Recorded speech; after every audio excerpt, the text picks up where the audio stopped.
দর্শক বন্ধুরা নমস্কার। আপনারা দেখছেন মৃণালিনী এনএন। আমি রয়েছি রাজীব আপনাদের সাথে। আজকে ছোট্ট করে এই বিষয়টি আলোচনা করব আপনাদের সামনে। আপনারা ইতিমধ্যে লক্ষ্য করতে পেরেছেন আগরতলা শহরে তথা রাজধানীর বুকে বিভিন্ন রাজনৈতিক দল তথা বামফ্রন্ট, বিজেপি, তিপ্রামথা এবং কংগ্রেস ওনারা ওনাদের দলের পক্ষ থেকে জনসমাবেশ করেছেন। প্রথম যে জনসমাবেশ আমরা প্রত্যক্ষ করেছি সেটা করেছে বামফ্রন্ট, কিন্তু এর মধ্যে এতগুলো রাজনৈতিক দলের যে সমাবেশ আমাদের আগরতলা শহরের বুকে হয়েছে, তার ফলে কিন্তু আমাদের ত্রিপুরা রাজ্যের যারা সাধারণ জনগণ যারা আপনারা রয়েছেন, আপনাদের মধ্যে অবশ্যই একটা কৌতূহল সৃষ্টি হয়েছে যে পাল্টাপাল্টি এই জনসমাবেশ, তার পেছনে কারণ কি রয়েছে। আজকে এই ছোট্ট বিষয় নিয়ে আপনাদের সামনে আলোচনা করব। ঘটনাটা ছোট্ট, কিন্তু তার রাজনৈতিক যে ব্যাপ্তি সেটা কিন্তু অনেকটা ছড়িয়ে রয়েছে আপনাদের মধ্যে, সেটা আর বলার অপেক্ষা রাখছে না। প্রথমত আমি যেটা বলবো যে বামফ্রন্ট থেকে একটা জনসমাবেশ আগরতলা শহরে করা হয়েছে এবং সেই বামফ্রন্টের জনসমাবেশ নিয়ে অনেক জল ঘোলা সেই সময় হয়েছে। বামফ্রন্ট থেকে চাওয়া হয়েছিল বিবেকানন্দ ময়দান তথা আস্তাবল ময়দান, সেখানে সরকারি একটা মেলা থাকাতে সেখানে পারমিশন দেওয়া হয়নি বামফ্রন্টকে। পরবর্তী সময়ে বামফ্রন্ট থেকে দাবি করা হয়েছিল উমাকান্ত মাঠে ওনাদেরকে এই সমাবেশ করার অনুমতি দেওয়া হোক প্রশাসন থেকে, কিন্তু পরবর্তী সময়ে প্রশাসন থেকে জানিয়ে দেওয়া হয়েছে যেহেতু সেদিন বিদ্যালয় খোলা রয়েছে, সেটা জনসমাবেশের জন্য পারমিশন দিতে পারবে না প্রশাসন থেকে। ওনারা এক প্রকার বাধ্য হয়ে তথা বামফ্রন্ট বাধ্য হয়ে ওরিয়েন্ট চমুনিতে একটা অস্থায়ী প্যান্ডেল তৈরি করে ওনারা জনসমাবেশ করেছেন। সেদিন জনসমাবেশে কিন্তু আমরা লক্ষ্য করতে পেরেছি বা আপনারা যেটা লক্ষ্য করেছেন সেটা হচ্ছে মানুষ রাজ্যের বিভিন্ন জায়গা থেকে সেদিন কিন্তু দলে দলে কাতারে কাতারে মানুষ সেদিন ওরিয়েন্ট চমুনিতে এসে যোগদান করেছেন। শাসক দলের কোনো সমাবেশে লোকজন আসবে সেটা স্বাভাবিক, কিন্তু বামফ্রন্ট যেহেতু বিজেপি বর্তমান সরকার রয়েছে এবং বিজেপি দল সম্পূর্ণভাবে অপোজিট ডাইরেকশনে রয়েছে, এই বিশেষ করে সিপিআইএম, সে জায়গায় ওনাদের বক্তব্য তথা বামফ্রন্টের নেতৃত্বের বক্তব্য হচ্ছে যে এই জনসমাবেশে আরও অনেক লোক হতো, আমাদেরকে বাস দেওয়া হয়নি, অ্যাডভান্স নিয়ে রেখেছে বাসের যারা কর্ণধাররা যারা ছিলেন, কিন্তু পরবর্তী সময়ে ওনাদেরকে বাস প্রোভাইড করা হয়নি। এমনকি স্টেশনে যখন ওনারা নামেন আগরতলার উদ্দেশ্যে, ওনারা ওরিয়েন্ট চমুনিতে যাবেন, সে সময় লক্ষ্য করা গেছে যে টমটম বা অটো সে সময় কিছুই ছিল না, যেটা বামফ্রন্ট নেতৃত্বের যারা নেতৃত্ব দিচ্ছিলেন সে সময় ওনারা কিন্তু অভিযোগ করেছেন। সেই জায়গায় বামফ্রন্টের নেতৃত্বের বক্তব্য হচ্ছে সেদিন যদি কোনো ধরনের বাধা না থাকতো এবং সেদিন যদি গাড়ি প্রোভাইড হতো সঠিকভাবে, তাহলে বামফ্রন্টের যে জনসমাবেশ সেদিন হয়েছে ওরিয়েন্ট চমুনিতে সেটা একটা সমুদ্রের আকার ধারণ করত। সেটা বামফ্রন্টের নেতৃত্বের বক্তব্য সেখানটায় আমরা লক্ষ্য করতে পেরেছি। সেদিন যেটা আপনারা ক্যামেরার মাধ্যমে দেখেছেন, সেদিন জিতেন চৌধুরী থেকে শুরু করে মানিক সরকার, যিনি যিনি সিএম রয়েছেন ত্রিপুরা রাজ্যে, ওনাদের বক্তব্য কিন্তু আপনারা শুনেছেন এবং সেখানে ওনারা তিপ্রামথা দলকে পাশাপাশি বিজেপিকে ওনারা টার্গেট করে কিন্তু বক্তব্য রেখেছেন। সেই বক্তব্য কি ছিল সেটা আপনারা দেখতে পেয়েছেন, কিন্তু আমার বক্তব্য সেই জায়গাতে যে সরকার ক্ষমতায় নেই, মানে বামফ্রন্ট একটা সময় ক্ষমতায় ছিল কিন্তু বামফ্রন্ট এখন বর্তমানে ক্ষমতায় নেই, কিন্তু সে জায়গায় আজকে এমন একটা সময় বামফ্রন্ট থেকে এই সমাবেশ ডাকা হয়েছে, সেখানে মানুষ কাতারে কাতারে এসে ওরিয়েন্ট চমুনিতে জড়ো হয়েছেন। সেদিন আগরতলা শহরের বুকে লাল ঝান্ডার একটা একটা ছবি কিন্তু আমরা প্রত্যক্ষ করতে পেরেছি, যেটা আপনারাও প্রত্যক্ষ করেছেন আমাদের সাংবাদিকদের মাধ্যমে এবং সোশ্যাল মিডিয়াতে আপনারা সেটা লক্ষ্য করেছেন। সে জায়গায় বামফ্রন্ট জানান দিয়েছে যে 3 বছর রয়েছে আর 2028 সালের বিধানসভা নির্বাচন, এই নির্বাচনের আগে ওনারা কিন্তু ঘর গুছিয়ে নিতে চেষ্টা করছেন এবং বিভিন্নভাবে বিজেপিকে টার্গেট করে ওনারা কিন্তু প্রশ্ন তুলেছেন এবং সেগুলো জনগণের কাছে ওনারা রেখেছেন, দায়িত্বভার দিয়ে রেখেছেন। সেদিন জিতেন চৌধুরী কতগুলো কথা উনি বলে গেছেন। উনি বলেছেন মানুষদেরকে স্বতঃস্ফূর্তভাবে আসতে দেওয়া হয়নি জনসমাবেশে। পাশাপাশি আরও উনি বলেছেন যে মানুষদের যে ভোটাধিকার প্রয়োগ করার যে অধিকার, সে অধিকার শাসক দল কেড়ে নিয়েছে এক প্রকার। এমন অনেক কিছু বিষয় উনি কিন্তু সেদিন প্রশ্ন উত্থাপিত করেছেন। কিন্তু দেখা গেছে যে সেদিনের বামফ্রন্টের যে জনসমর্থন বা বিরোধীদের যে জনসমর্থন, সেটা কিন্তু অবশ্যই একটা ইঙ্গিত বহন করে আগামী 2028 সালের নির্বাচনকে সামনে রেখে। এখন দেখার বিষয় যে বামফ্রন্ট যে এডিসিকে একদিন ওনারা ছেড়ে দিয়েছিলেন, এখন এই এডিসিকে ওনারা কিভাবে ওনারা সেটাকে ম্যানিপুলেট করেন। কারণ বামফ্রন্টের ক্ষমতা কিন্তু আমরা আগে থেকেই জানতাম। বামফ্রন্ট একসময় বলতো আমরা শহরের মধ্যে মানে সারা ত্রিপুরা রাজ্যে 60টি আসন রয়েছে, ওনারা কিন্তু 20 থেকে শুরু করতেন। কিন্তু কোনো না কোনোভাবে বামফ্রন্টের যে সংগঠন রয়েছে গণমুক্তি পরিষদ, যেটা এডিসি ভিত্তিক একটা রাজনৈতিক দল, যেটা বামফ্রন্টের অ্যালায়েন্সে রয়েছে, মানে বামফ্রন্টের সঙ্গে রয়েছে, সেই জায়গায় ওনারা কিন্তু সেরকমভাবে সংগঠনকে চালিয়ে যেতে পারেননি। যার কারণে আজকে কোনো না কোনোভাবে বিভিন্নভাবে আইপিএফটি একসময় তিপ্রা মোথা ওনারা কিন্তু ক্যাপচার করে নিয়েছে এডিসিকে। কিন্তু গণমুক্তি পরিষদের একটা ভালো পজিশন ছিল একটা সময় এই এডিসিতে। এখন দেখার বিষয় যে বামফ্রন্ট এই মুহূর্তে কি ধরনের পদক্ষেপ 2028 সালের নির্বাচনকে সামনে রেখে ওনারা ওনাদের রণকৌশল তৈরি করেন। এবার যে বিষয়টাতে আসব, বামফ্রন্টের জনসমাবেশ মোটামুটিভাবে সার্থকতা পেয়েছে, যেটা রাজনৈতিক যারা ব্যক্তিত্বরা যারা রয়েছেন, যারা অ্যানালাইজাররা যারা রয়েছেন, ওনারা কিন্তু কোনো না কোনোভাবে বলার চেষ্টা করেছেন যে বামফ্রন্ট ঘুরে দাঁড়ানোর যে রসদ, সেটা কিন্তু ওই জনসমাবেশে ওনারা পেয়েছে। এবার বলবো বামফ্রন্টের এই জনসমাবেশের পরবর্তী সময়ে আমরা লক্ষ্য করেছি যে বিজেপি থেকে বলা হয়েছে যে এবার আমরা আমাদের জনসমর্থন আমরা সেটা রাজ্যের মানুষের উদ্দেশ্যে তুলে ধরব। যথারীতি আস্তাবল ময়দানে ওনারা জনসমাবেশ করেছেন। কেন্দ্রীয় মানে যারা মানে কেন্দ্রীয় নেতৃত্ব কয়েকজন ত্রিপুরা রাজ্যে উপস্থিত ছিলেন। পাশাপাশি ভারতীয় জনতা পার্টির যিনি সভাপতি রয়েছেন জেপি নাড্ডাজি, উনি আগরতলা শহরে ছিলেন, রাজধানীর বুকে ছিলেন, আস্তাবল ময়দানে উনি বক্তব্য রেখেছেন। উনি অনেক কিছু বক্তব্য রেখেছেন রাজ্যের সাধারণ মানুষদের উদ্দেশ্যে। এর মধ্যে দুটো কথা আমি আপনাদের সামনে তুলে ধরছি। উনি যে বক্তব্য রেখেছেন, উনি বলেছেন যারা আমাদের রাজ্যের যারা মেয়েরা যারা রয়েছেন তাদের জন্য উনি চিন্তা করছেন, বা নরেন্দ্র মোদীজি যিনি রয়েছেন দেশের প্রধানমন্ত্রী, উনি চিন্তা করছেন এবং উনি দুটো কমিটমেন্ট এখানে করে গেছেন। একটা কমিটমেন্ট যেটা উল্লেখযোগ্য একটা কমিটমেন্ট, সেটা হচ্ছে যারা মাধ্যমিকে পাশ করবে বা যারা উচ্চ মাধ্যমিকে পাশ করবে ওনাদেরকে একটা করে স্কুটি দেওয়া হবে। সেটা উনি কিন্তু যে মঞ্চ ছিল বিজেপির আস্তাবল ময়দানে, সেখান থেকে কিন্তু সেটা উনি তুলেছেন।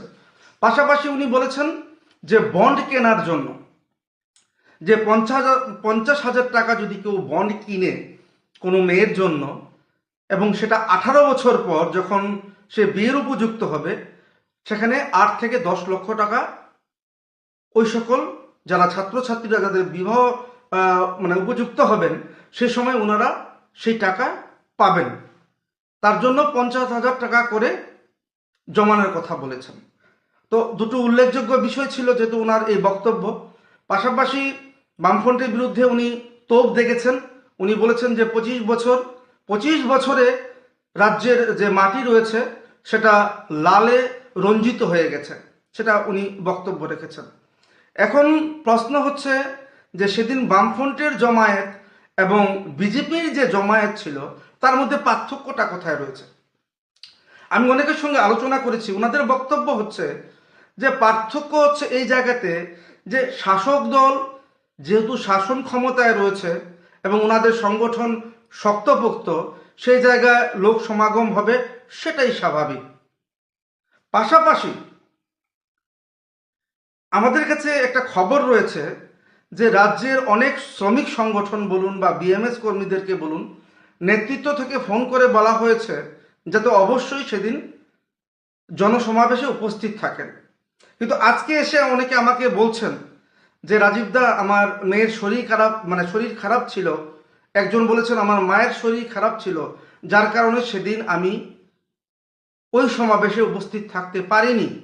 যার কারণে আজকে শ্রমিক সংগঠন থেকে ফোন করে বলা হয়েছে যাতে আমি হকার যে আমি ব্যবসা করি সেই দোকান যাতে আমি না খুলি।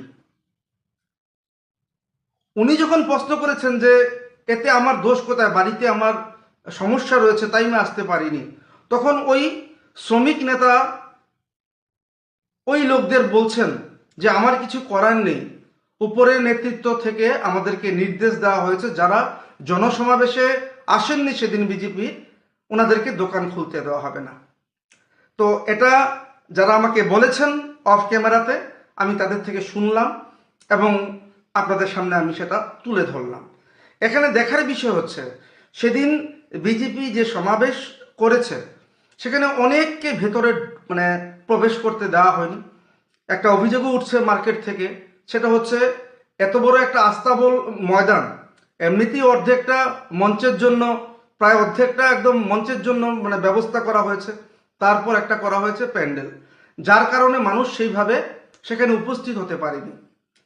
বিজেপি থেকে একটা মানে মহল দাবি করছিলেন যে 1,00,000-এর উপরও বেশি সেদিন জনসমাবেশে ওনারা উপস্থিত থাকবেন। কিন্তু আপনারা যারা প্রত্যক্ষ করেছেন আপনারা সেটাকে কিভাবে বিচার করবেন, কতজন সেদিন উপস্থিত ছিলেন সেটা আপনারা মানে নিশ্চয়ই বুঝতে পেরেছেন। তো সে জায়গায় দুটোর মধ্যে পার্থক্য হয়েছে যে বিজেপি শাসন ক্ষমতায় রয়েছে, সেখানে এই ধরনের সমস্যা আর ছিল না। কিন্তু এক একটা জায়গা থেকে খবর আসছে এই কারণে জনসমাবেশে যদি কেউ না যায় তাহলে তার বিরুদ্ধে ব্যবস্থা নেওয়া হবে, সেটা আমাকে অনেকে বলেছেন, নিজে ব্যক্তিগতভাবে বলেছেন। কতটুকু লোক হয়েছে সেটা আপনারা বলবেন, আপনারা দেখেছেন, আমরা সেটা কাউন্ট করতে পারিনি, কিন্তু আপনারা সচেতন জনগণ, আপনারা সেটা বুঝতে পারবেন। শাসক দল শাসন ক্ষমতায় রয়েছে, স্বাভাবিক কারণে উপচে পড়বে ভিড়, সেটা আর বলার অপেক্ষা রাখছে না। কিন্তু বামফ্রন্ট সেদিন যে জনসমাবেশ করেছে যেখানে বিভিন্ন প্রতিকূলতা রয়েছে, সেই প্রতিকূলতাকে উপেক্ষা করে সেদিন বামফ্রন্টের কর্মীরা রাজধানীর বুকে জড়ো হয়েছে এবং সেটা সোশ্যাল মিডিয়াতে আপনারা সেটা দেখতে পেয়েছেন। তার পরবর্তী সময়ে আমরা কি লক্ষ্য করতে পারলাম, তিপ্রামথা সুপ্রিমো প্রদ্যুৎ কিশোর দেববর্মন উনিও একটি জনসমাবেশ এখানে করেছেন। উনি কিছু কথা বলেছেন সেখানে, তো সে কথাগুলো আমি এখানে আপনাদের সামনে তুলে ধরার প্রয়োজন মনে করছি না। উনি বলেছেন একটা কথা, আমি মানে বলছি আপনাদের কাছে যে প্রয়োজন রয়েছে সেই কথাগুলো। উনি বলেছেন যে আমরা দেখিয়ে দেব তিপ্রামথা রাজধানীতে কিভাবে মিছিল করতে হয়, কিভাবে জনসমাবেশ করতে হয়। রাজনৈতিক বিশ্লেষকরা বলছেন যে আপনি রাজধানীর বুকে এসে রাজধানীতে আপনি জনসমাবেশ করবেন, আপনি খুমলুঙে জনসমাবেশ করবেন, আপনি গোমতীতে জনসমাবেশ করবেন, সেটা আপনি করতেই পারেন, প্রশাসন আপনাকে সহযোগিতা করবে। সেখানে আপনি বলছেন যে আমরা দেখিয়ে দেব আগরতলার বুকে যে আমরা জনসমাবেশ করেছি, আপনি কেন কথা বললেন? তো সেটা আপনি বলতে পারবেন, কিন্তু অনেকে কিন্তু এগুলো নিয়ে আলোচনা করছেন, আপনি এই ধরনের কথা কেন বলতে চাইছেন? কারণ আপনি আগরতলাতে করতেও পারেন। আইপিএফটিও একসময় আগরতলা শহরের বুকে ওনারা ওনাদের জনসমাবেশ করেছে, বিভিন্ন উপজাতি সংগঠন ওনারা কিন্তু ওনাদের যে জনসমাবেশ ওনারা কিন্তু করেছেন।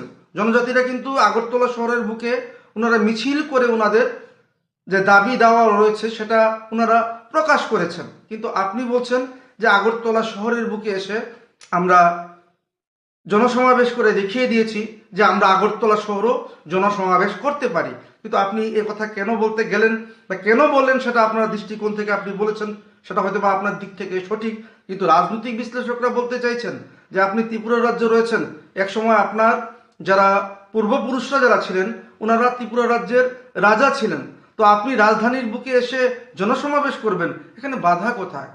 যাই হোক, আপনি সেদিন জনসমাবেশ করেছেন। এবার আসি কংগ্রেসের প্রসঙ্গে। কংগ্রেস জনসমাবেশ করেছে, ওনারা সেই একই জায়গায় রবীন্দ্র ভবন এবং ওরিয়েন্ট চৌমুহনীর সেই জায়গাতে ওনারা জনসমাবেশ করেছে। একটা সময় আমরা লক্ষ্য করতে পেরেছি, যেমন গত বিধানসভাতে কংগ্রেস 3টি আসন ওনারা নিজেদের দখলে রাখতে পেরেছে। সেই জায়গায় বর্তমানে কংগ্রেসের যে পজিশন রয়েছে সেটা মোটামুটিভাবে আপনারা জানেন, ওনারা কিন্তু 4র্থ স্থানে রয়েছে। কিন্তু কংগ্রেস যখন জনসমাবেশ ডাকলো তখন অনেকে চিন্তা করছে যে কংগ্রেসের এই মুহূর্তে সংগঠন কতটুকু শক্তিশালী রয়েছে, সেটা কিন্তু অনেকে ভাবছে এবং ভেবেছেন। কিন্তু আমরা আজকে যেই ধরনের জনসমাবেশ দেখলাম, একদম ভালো হয়েছে, একদম গর্জিয়াস হয়েছে সেটা বলবো না, কিন্তু ওনারা কিন্তু কোনো না কোনোভাবে ওনাদের যে উপস্থিতি রয়েছে, ওনারা যে কাজ করছে সেটা কিন্তু আজকে জানান দেওয়ার চেষ্টা করছে। এবং মঞ্চে আমরা কি দেখলাম, এতদিন আমরা একটা ধোঁয়াশার মধ্যে ছিলাম যে বিরোধী সিনহার ভূমিকা কি থাকবে। আজকে কিন্তু মঞ্চে উপস্থিত ছিলেন বিরোধী সিনহাও ছিলেন, আশিস শাহ যেমন ছিলেন, সুদীপ রায় বর্মন ছিলেন, কেন্দ্রীয় নেতৃত্বরা যেমন ছিলেন, অনেক নেতা এই মঞ্চে কিন্তু ছিলেন। এখান থেকে একটা বার্তা অবশ্যই যাবে যে কংগ্রেস আবার একসাথে হয়ে আগামী দিন কাজ করবে।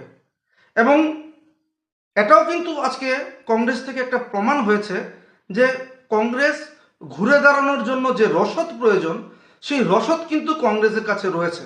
এখন দেখার বিষয় কংগ্রেস সেই রসদকে কিভাবে আগামী দিনে কাজে লাগায়। কারণ একটা সময় কিন্তু বিজেপিরও কিছু ছিল না ত্রিপুরা রাজ্যে। ওনারা 1.5% ওনারা ভোট পেয়েছিলেন একটা সময়।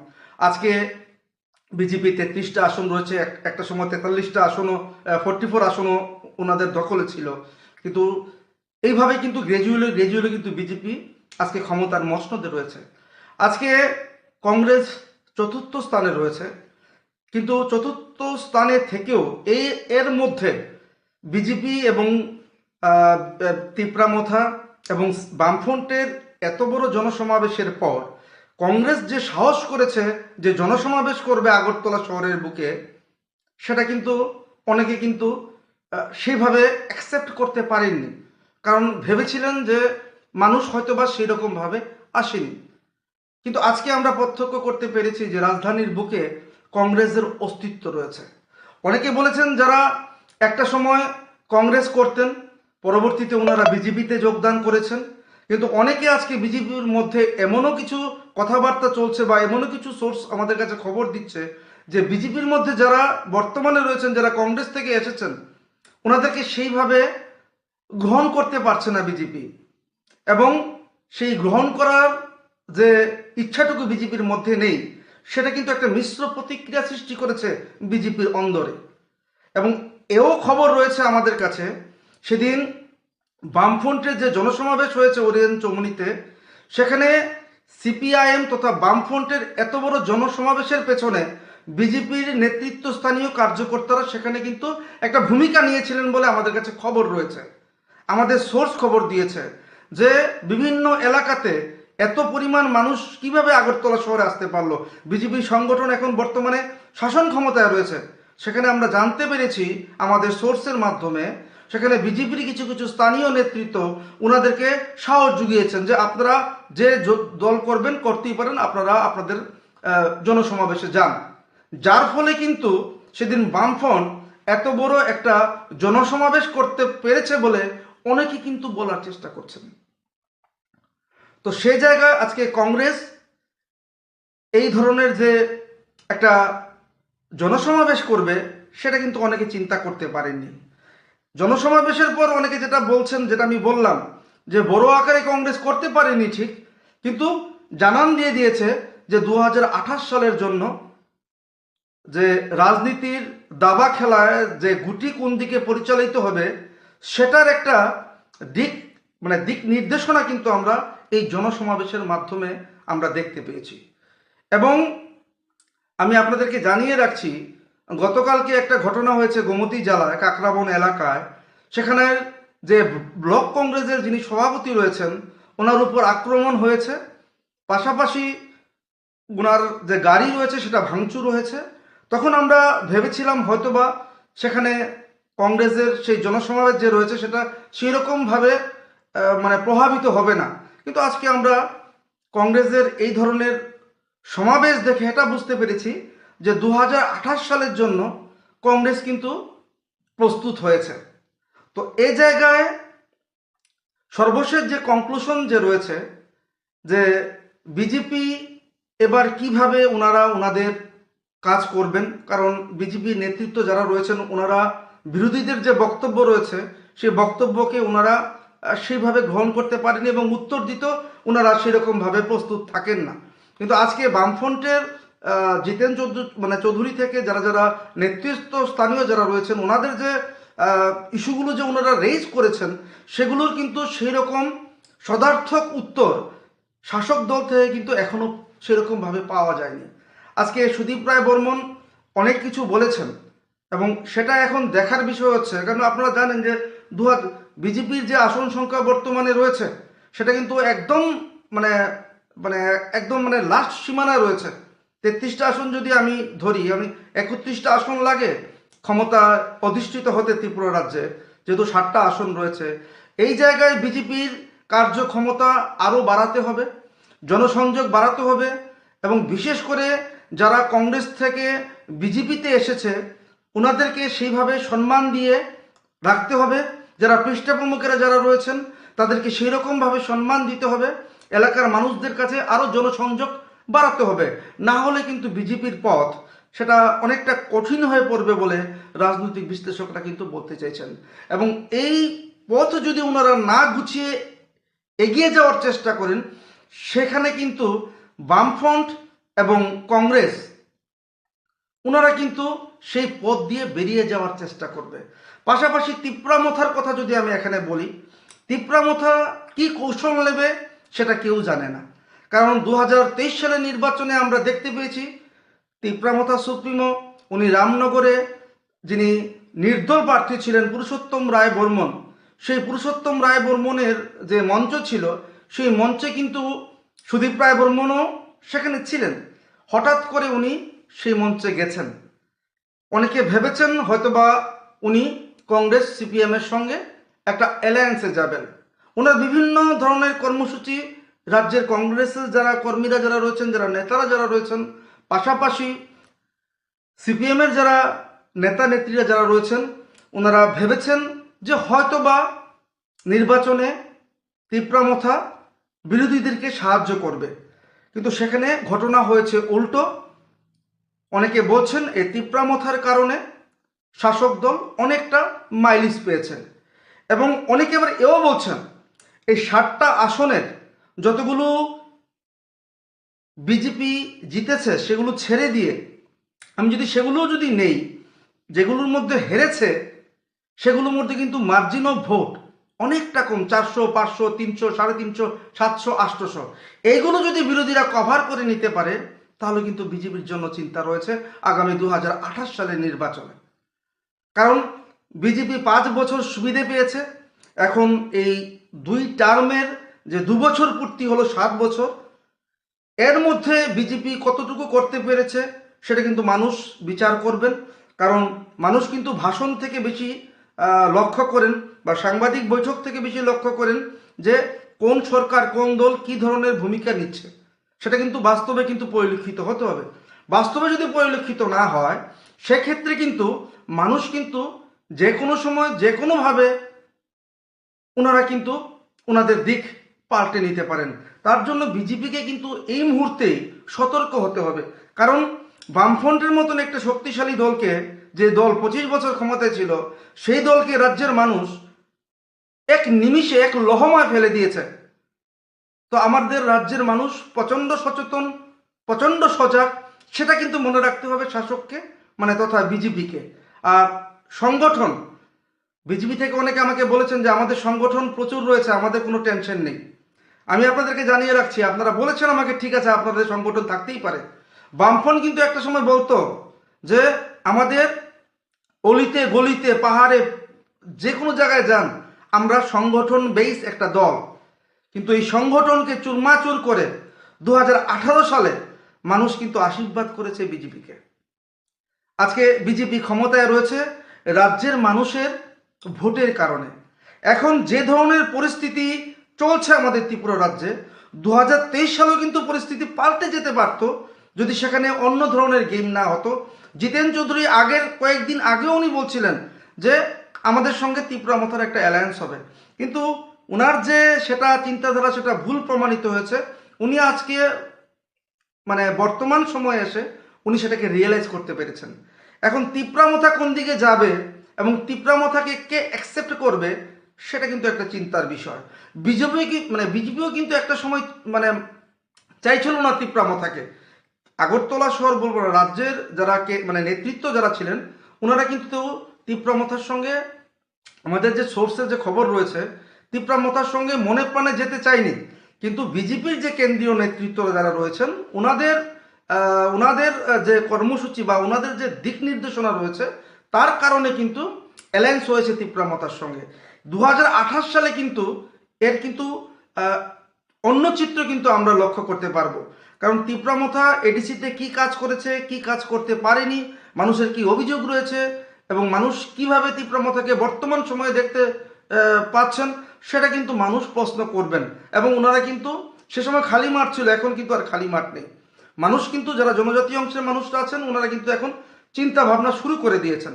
পাশাপাশি তিপ্রামথা দল এবার যে পূর্ব আসনে, লোকসভা পূর্ব আসনে যে তিপ্রামথা সুপ্রিমো মহারাজা প্রদ্যুৎ কিশোর দেববর্মনের যিনি বোন রয়েছেন কৃতি সিং দেববর্মা, উনি কিন্তু বিজেপির সিম্বলে পূর্ব আসনে থেকে কিন্তু উনি জয়ী হয়েছেন। এখন এডিসিরও যারা জনজাতিরা আছেন ওনারা একদিকে চিন্তা করছেন যে বর্তমানে তিপ্রামথা অ্যালায়েন্সে রয়েছে, দুজন মন্ত্রী রয়েছে এবং এমপি রয়েছে, ওনার বোন নিজে তিপ্রামথা থেকে নয় কিন্তু তিপ্রামথার হয়ে বিজেপির সিম্বলে উনি লড়েছেন এবং উনি জিতেছেন। তো এখন রাজনীতির অঙ্ক যেটা হবে সেটা অনেক চিন্তা ভাবনা করে হবে, কে কিভাবে কৌশল নেবে। এখন থেকেই কিন্তু বিরোধীরা কিন্তু ওনাদের যে কৌশলগত যে দিক সেটা কিন্তু ওনারা তৈরি করতে শুরু করেছেন। বিজেপি এখন কি করবে এই মুহূর্তে, কারণ ওনারা নিজে জানেন, ওনারা বিভিন্নভাবে বিভিন্ন সাংবাদিক সম্মেলনে অনেক কিছু দাবি করেন এবং সেই দাবি কতটুকু মানুষ সেখান থেকে উপকার পেয়েছে বা কতটুকু ওনারা ওনাদের জায়গাতে পৌঁছতে পেরেছেন সেটা কিন্তু ওনারা নেতৃত্বরা কিন্তু চিন্তা করবেন। কারণ আমি আগে থেকেই বলে রাখছি, কারণ যে সকল সিটে বিজেপি জিতেছে বা যে সকল সিটে বিরোধীরা হেরেছে তার যে মানে মানে পার্সেন্টেজ অফ ভোট সেটা কিন্তু একদম নেগলিজেবল। এখানে কোনো একটা ভুল সেটা কিন্তু অনেকটা প্রশ্নচিহ্ন দাঁড় করিয়ে দেবে শাসক দলের কাছে। আজকে দর্শক বন্ধুরা এতটুকুই আলোচনা করলাম। আগামীতে দেখা যাবে রাজনীতির যে গতিবিধি সেটা কোন দিকে যায়, প্রত্যেকটা মুহূর্তের খবর আমি আপনাদের সামনে তুলে ধরার চেষ্টা করব। পাশাপাশি বলে রাখছি, আমার এই আলোচনা মধ্যে যদি আরও কিছু যোগ করতে হয় বা আপনাদের যদি কোনো মতামত থাকে অবশ্যই আপনারা আপনাদের মতামত কমেন্ট বক্সে দেবেন এবং সেখান থেকে আমি ব্যক্তিগতভাবে বা আমাদের চ্যানেল আপনাদের এই সকল উপদেশ শুনে আমরা কিন্তু উপকৃত হব এবং আমাদেরকে সমৃদ্ধ করতে পারবো এবং আপনাদের বক্তব্য নিয়েও আমরা আলোচনা করতে পারবো দর্শক বন্ধুরা। তাই আপনাদের কাছে আমাদের অনুরোধ থাকবে, এই বিষয় নিয়ে যে আজকে আমি আলোচনা করলাম আপনাদের কাছে, আপনারা অবশ্যই আপনাদের মূল্যবান মতামত কমেন্ট বক্সে আপনারা রাখবেন। এই আশা রেখে আজকে আমার এই আলোচনা আমি এখানে শেষ করছি, কিন্তু দেখতে থাকবেন দর্শক বন্ধুরা অবশ্যই মৃণালিনী। নমস্কার।